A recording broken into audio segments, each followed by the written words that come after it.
जब पूरी दुनिया कोरोना जैसी महामारी से अभी तक जूझ रही है, ऐसे में दुनिया का ताकतवर मुल्क रूस यूक्रेन से नाराज चल रहा है।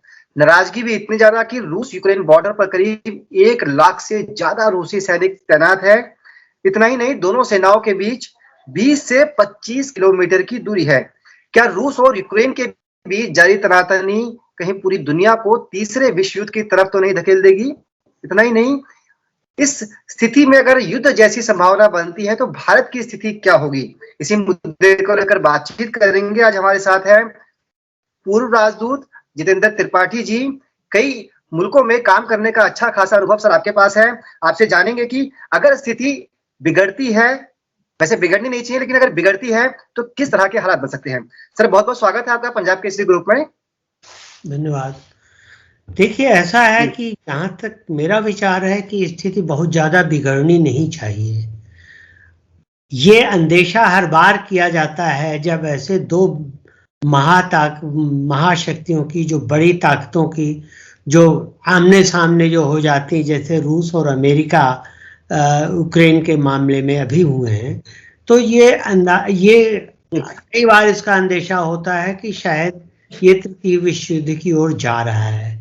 लेकिन इतिहास गवाह है कि पिछले करीब 76 सालों में, मेरा मतलब द्वितीय विश्व युद्ध की समाप्ति के बाद से, कई ऐसे मौके आए हैं जहां अमेरिका और रूस के बीच में तनातनी हुई है, लेकिन कोई भी ऐसी तनातनी का मौका जो है वो युद्ध में परिणत नहीं हुआ है। इससे ज्यादा खतरनाक स्थिति थी 1961-62 में, जब क्यूबा की क्राइसिस थी, जब रूस ने अमेरिका की नाक के नीचे क्यूबा में अपने मिसाइल तैनात कर दिए थे और वहां की सरकार तख्ता पलट दिया था वहां की सरकार का, और अपनी सरकार फिडेल कास्ट्रो के नेतृत्व में बैठा दी थी। फिर और भी मौके आए, बर्लिन का मौका आया, और भी मौके आए, युगोस्लाविया वगैरह का मौका आया उस वक्त। फिर देखिए, नगोर्नो कराबाख को लेकर के जॉर्जिया, आर्मीनिया और अजरबैजान के युद्ध का मौका आया, फिलिस्तीन का मौका आया, इंडिया पाकिस्तान को लेके मौका आया, चीन को लेके मौका आया, ये दक्षिण चीनी सागर में। हर जगह इसका अंदेशा होता रहा, बल्कि अभी फिर बेलारूस को लेकर के, कजाकिस्तान के लिए लेके आया। लेकिन हर जगह यही अंदेशा होता रहा कि शायद दोनों देशों के बीच में टकराव होगा और इतना बढ़ जाएगा कि ये आगे विश्व युद्ध का रूप ले सकता है। लेकिन ऐसा नहीं हुआ, क्योंकि शायद दोनों ही सेनाएं, दोनों ही शक्तियां अब ये जानती हैं कि युद्ध को, कि तनातनी को एक निश्चित स्थिति तक लाना उनके लिए अच्छा नहीं होगा। एक कुछ दूर तक लाना, जहां से मेक या ब्रेक पॉइंट हो, वहां तक लाना उनके लिए अच्छा नहीं होगा। क्योंकि अगर एक बार युद्ध हो गया तो युद्ध का परिणाम सबने देखा है और सबने भोगा है। इसलिए मुझे नहीं लगता युद्ध में परिणत होगा ये। सर, जानना ये भी चाहेंगे कि युद्ध की मुख्य वजह क्या है, क्योंकि ये कहा जा रहा है कि क्रीमिया पर कब्जे को लेकर लगातार तनातनी बनी हुई है। इसके साथ साथ चूंकि आपने अमेरिका का जिक्र किया, तो यहाँ पर ब्रिटेन का जिक्र करना भी जरूरी है। अमेरिका और ब्रिटेन एक ही पाले में खड़े हुए हैं और दोनों रूस के खिलाफ हैं। देखिए, अमेरिका और ब्रिटेन तो नेटो के मेंबर, अमेरिका नेटो का चीफ है, समझ लीजिए, लीडर है, और ब्रिटेन मेंबर, अच्छा इंपॉर्टेंट मेंबर है। इसलिए दोनों को तो एक साथ खड़ा होना पड़ेगा। और झगड़े की मुख्य जड़ भी यही नेटो ही है। यूक्रेन ने जब 1991 में यूक्रेन स्वतंत्र हुआ था, तो उसके बाद 1994 में उसने नेटो के साथ एक संधि की थी, जिसके हिसाब से वो कहते हैं कि पार्टनरशिप विद नेटो उन्होंने की थी।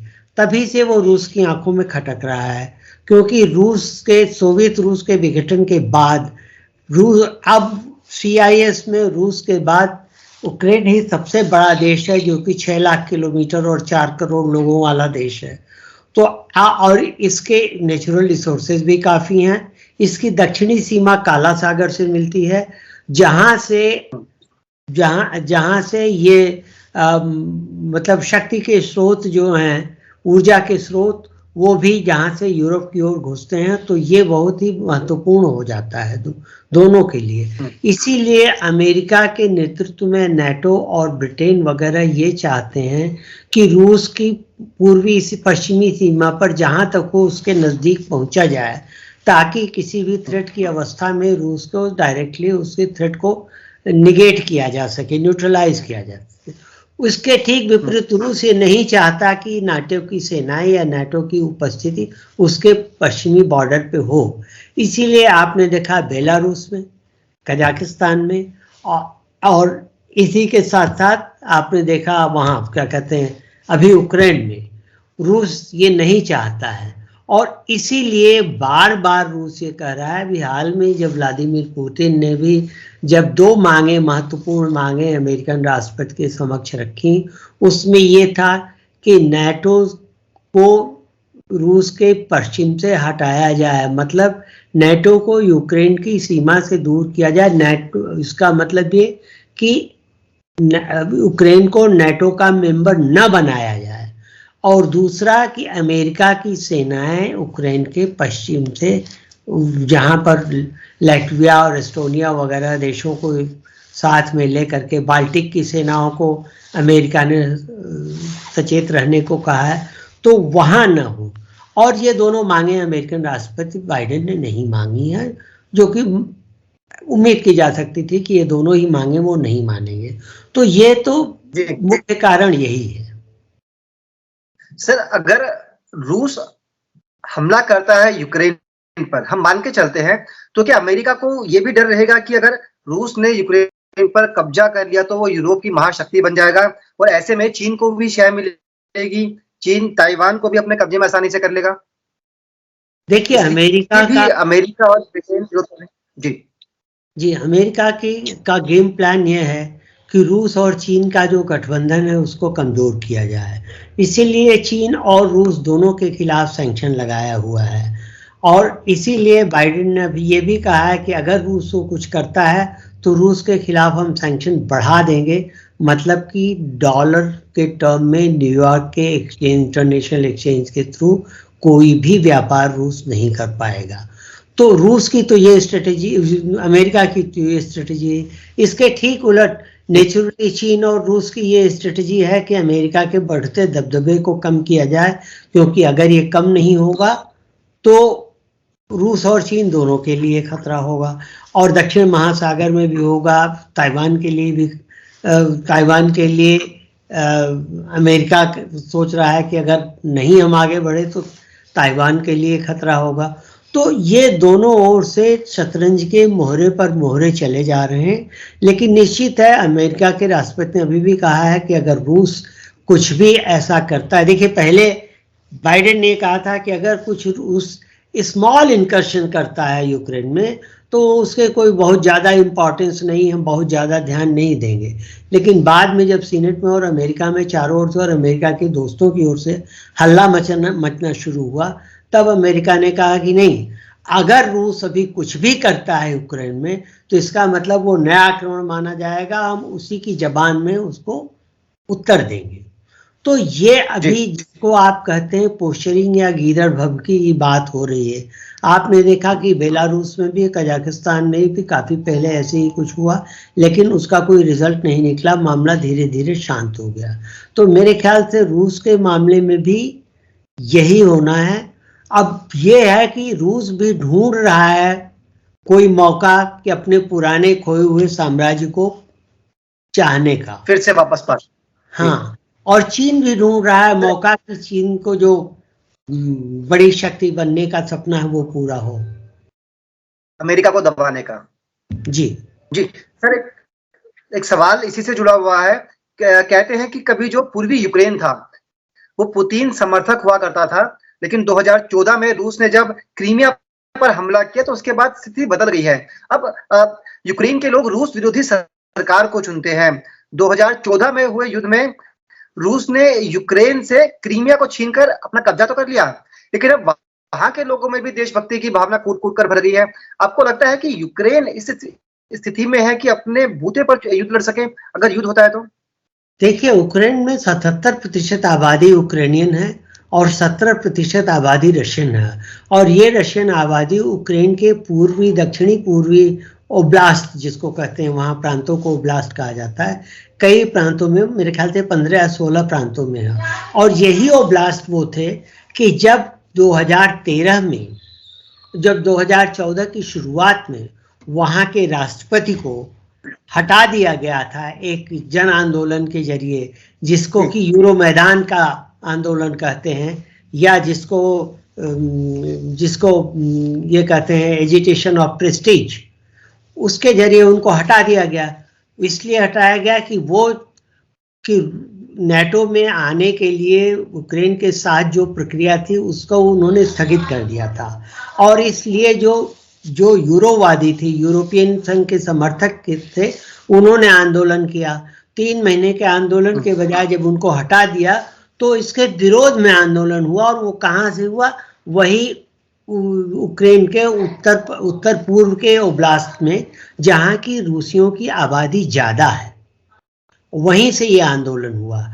और उसका प्रतिकार क्या किया? उसके प्रतिकार में रूस ने वहां सेना भेजी और क्रीमिया को एक तरह से स्वतंत्र करा के उनको एनेक्स कर लिया उनके पार्लियामेंट ने वो करके। लेकिन अभी भी यूक्रेन के कुछ ओब्लास्ट में, पूर्वी प्रांतों में रशियंस मौजूद हैं। और उनकी वहाँ रहने वाले जो मेजॉरिटी के रशियंस हैं, उनकी जो है लॉयल्टी, वफादारी, वो रूस के ही प्रति है। तो ये बड़ी समस्या यूक्रेन के लिए हो जा रही है। और उसी का फायदा रूस उठा रहा है कि वो पूर्वी यूक्रेन में असंतोष हमेशा के लिए बनाए रखना चाहता है, ताकि यूक्रेन की सरकार अस्थिर रहे। जी सर, रूस की और यूक्रेन की बात हो रही है, तो ऐसे में भारत की स्थिति को लेकर भी सवाल उठते हैं कि भारत को क्या करना चाहिए, भारत क्या सोचता है। इसके साथ साथ रूस के कई जो बड़े अधिकारी थे, उन्होंने भारतीय मीडिया में जो रिपोर्टिंग हो रही थी यूक्रेन को लेकर, उसको लेकर भी नाराजगी जाहिर की थी कुछ दिनों पहले। आप क्या समझते हैं, क्या है भारत की स्थिति? देखिए, इसमें 2 चीजें हैं। एक तो ये कि भारत की ये बड़ी लॉन्ग स्टैंडिंग पॉलिसी रही है, बहुत पुराना स्टैंड रहा है कि जब 2 देशों के बीच में झगड़ा हो तो 2 देश आपस में ही मिल करके उसको सुलझाएं। और यही भारत ने यहाँ भी किया। इसीलिए भारत ने कोई स्टेटमेंट नहीं दिया है। एक बार भारत ने चिंता जरूर जाहिर की है, लेकिन भारत ने ये कोई नहीं कहा है कि वो किसकी ओर से रहेगा। भारत के संबंध रूस और यूक्रेन दोनों से अच्छे हैं, रूस से ट्रेडिशनली रहे हैं। यूक्रेन भी उस वक्त पार्ट हुआ करता था रूस का, लेकिन जब से यूक्रेन स्वतंत्र हुआ तब से यूक्रेन के साथ भारत के संबंध बड़े अच्छे रहे हैं।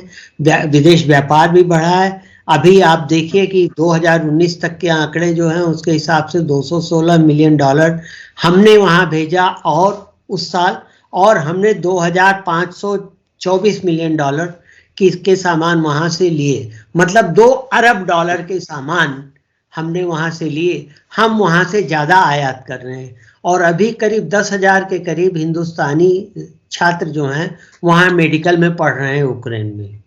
तो हमारे संबंध यूक्रेन के साथ भी बड़े अच्छे हैं, रूस के साथ भी बड़े अच्छे हैं। हमारे ऊपर इसका कोई ऐसा असर नहीं पड़ेगा, क्योंकि कहीं भी न तो हमारी डायरेक्ट सीमाएं लगती हैं और न हमारा कोई डायरेक्ट इंटरेस्ट इससे खतरे में पड़ता है।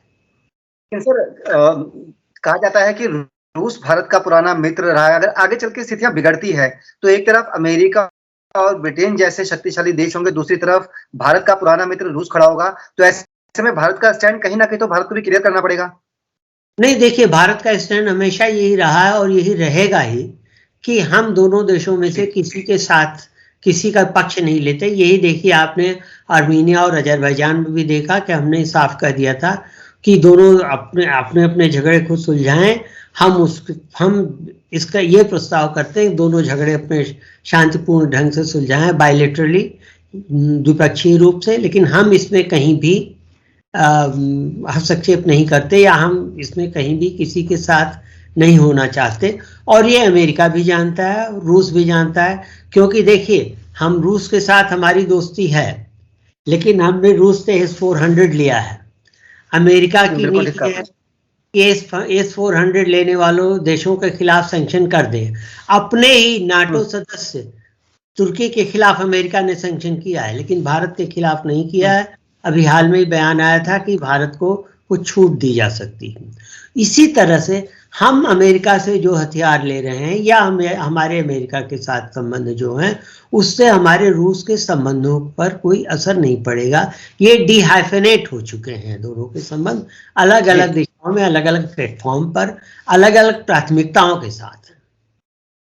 जी सर, एक आखिरी सवाल, चूंकि आपने कहा कि रूस भी बहुत लंबा नहीं खींचना चाहता विवाद को, तो क्या रूस की तरफ से आपको लग रहा है कि पिछले कुछ दिनों की जिस तरह की रिपोर्टिंग हो रही है, जिस तरह के नेता वहां पर बयान दे रहे हैं, उसके बाद कोई संभावना बनती है कि सकारात्मक हल निकलेगा इस मुद्दे का? देखिए, इसका बिल्कुल सकारात्मक हल निकलेगा, नहीं भी निकलेगा तो ये समस्या डिफ्यूज हो जाएगी धीरे धीरे। ये जो बयानात आ रहे हैं, ये अपने अपने डोमेस्टिक पॉलिटिकल कॉन्स्टिट्यूंसी के दबाव में और उनको खुश रखने के लिए आ रहे हैं। ये दिखाने के लिए बहुत नेताओं का बहुत बड़ा ये शगल होता है कि अपनी डोमेस्टिक कॉन्स्टिट्यूंसी को ये दिखाएं कि देखिए हम किसी से दबने वाले नहीं हैं। जैसे आपने देखा पाकिस्तान बार बार ये कहता है, चीन में शी जिनपिंग बार बार कहते हैं, तो ये सिर्फ पोस्चरिंग है, ये आप कह सकते हैं नूरा कुश्ती है।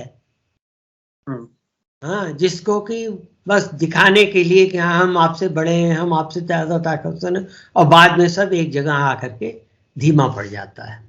जी, तो आगे चलिए सर, बहुत बहुत शुक्रिया जी, समझाने के लिए पूरे मामले को, किस तरह से रूस और यूक्रेन के बीच में तनाव है और इस तनाव का भविष्य क्या हो सकता है। हालांकि युद्ध किसी भी समस्या का समाधान नहीं है, बात आपने भी कही। भारत शुरू से शांति का पक्षधर है, तो ऐसे में भारत के लिए जो स्टैंड बनता है उस पर भी आपने अपनी राय रखी। बहुत बहुत धन्यवाद सर, बातचीत करने के लिए, अपना समय देने के लिए। शुक्रिया।